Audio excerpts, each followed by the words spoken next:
The Ouachita National Forest in Arkansas was renowned for its dense woods and abundant game, and it was here, amidst the thick pines and winding creeks, that Carl hoped to bag his prize buck.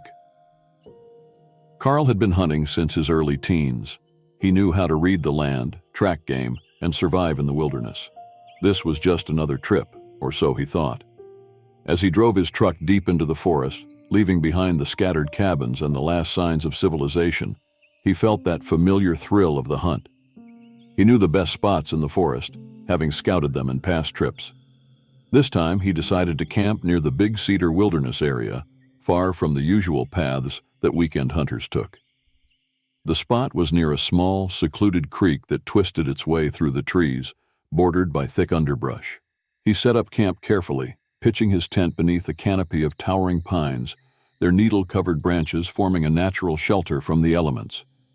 He built a fire pit, arranged his supplies, and placed his Winchester Model 70 rifle within arm's reach. The first few days passed uneventfully. Carl woke up at dawn, took his rifle, and trekked through the forest trails, scanning for signs of deer. But something felt off. The forest was unnervingly silent. It wasn't the peaceful quiet of nature, but an unnatural stillness. He rarely saw any birds, heard no rustling of squirrels in the underbrush, and found no tracks of deer or any other animal. On the second day, he ventured further from camp, climbing rocky ridges and pushing through dense undergrowth. But even there, the forest remained void of life. It was as if the woods were holding their breath. By the third day, Carl's patience was wearing thin. He had hunted in many forests, from the Rockies to the Appalachian Mountains, but he had never experienced anything quite like this. As he sat by his campfire that evening, sipping a can of soup, he couldn't shake the feeling that he was being watched. He scanned the tree line, eyes squinting in the flickering firelight, but saw nothing. With a sigh, he tossed the empty can into his garbage bag and poked at the fire, trying to calm his nerves. It was around midnight when the strange events began. Carl was lying in his tent, listening to the crackling of the dying fire outside when he heard it, a faint, distant scream that seemed to cut through the silence of the forest. He bolted upright, his heart pounding. The scream was shrill, inhuman, echoing through the trees in a way that made his skin crawl. He grabbed his flashlight and rifle, unzipping the tent just enough to peer outside. The fire had burned down to embers, casting long, eerie shadows across the clearing.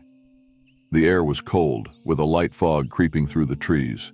He waited, ears straining for any other sounds. For a few minutes there was nothing, just the faint rustle of the wind in the treetops. Then, the scream came again, this time closer, followed by a series of guttural growls and the sound of snapping branches. Carl's grip tightened on the rifle. "Mountain lion," he whispered to himself, trying to stay calm. But deep down, he knew it didn't sound like any mountain lion he had ever encountered. He crawled out of the tent, crouching low as he moved toward the campfire. He stirred the embers, adding some sticks to bring the fire back to life, its warmth offering a small comfort against the encroaching darkness. Then came the noises, footsteps circling the camp, deliberate and heavy. Carl swung the flashlight around, its beam cutting through the darkness. He caught fleeting glimpses of movement in the corner of his eye, shadows darting between the trees, but nothing he could identify. The forest around him seemed alive, whispering, taunting him. The footsteps stopped, replaced by an eerie silence. Carl scanned the area, his nerves on edge. Suddenly, from behind him, came a loud, piercing scream, so close it made his ears ring. He spun around, raising his rifle, but again saw nothing. Panic surged through him. He began shouting, trying to scare off whatever was out there. "Get out of here!" he yelled, the sound of his voice almost foreign in the stillness. For the next several hours, this presence toyed with him. It would approach, circling his camp, making low growls and sudden rustling noises, only to retreat back into the darkness. At one point, he heard a soft rhythmic tapping on the trunk of a tree nearby, like a mocking taunt. Then the growls turned into deep, throaty chuckles, each one more menacing than the last. Carl's mind raced. Was he dealing with a pack of coyotes, a crazed bear, or something worse? He had heard tales from old hunters about strange creatures in the woods, beings that weren't supposed to exist. He had always dismissed them as mere campfire stories, But now, as fear gnawed at his resolve, he wasn't so sure. Around 3 a.m., the noises ceased abruptly. The silence was deafening, oppressive. Carl, crouched behind a large rock for cover, dared to peek out.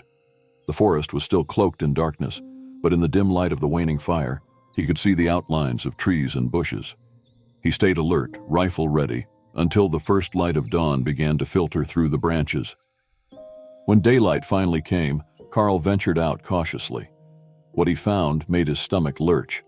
Around his camp, the ground was littered with deep gouges, claw marks that carved into the soil in circular patterns. Trees nearby bore long, jagged scratches, as if something had been testing its strength against the bark. A foul, rancid smell lingered in the air, sour and metallic, unlike anything he had encountered before. He knew he had to leave. Quickly, he packed his gear, his movements hurried and jerky, his eyes constantly scanning the forest around him. He set off toward his truck, which was parked a few miles away at the forest's edge. The hike back felt like a gauntlet. Every rustle of leaves, every snap of a twig made his heart leap into his throat. He kept his rifle at the ready, expecting the unseen predator to lunge at him at any moment. Midway through his trek, he stumbled across something in the middle of the trail, a crude pile of stones, stacked deliberately, almost ritualistically. On top of the pile lay a tuft of fur, dark and matted with what appeared to be dried blood. Carl swallowed hard, his mouth suddenly dry. This was no animal marker. It was a warning. He moved around the pile, keeping his rifle aimed, and hurried down the trail. The forest seemed to close in around him, the trees growing thicker, their branches interlocking above him, casting long, twisted shadows that danced in his peripheral vision. His pace quickened, almost to a run. Finally, the forest opened up into a clearing where his truck sat, glinting in the early morning light.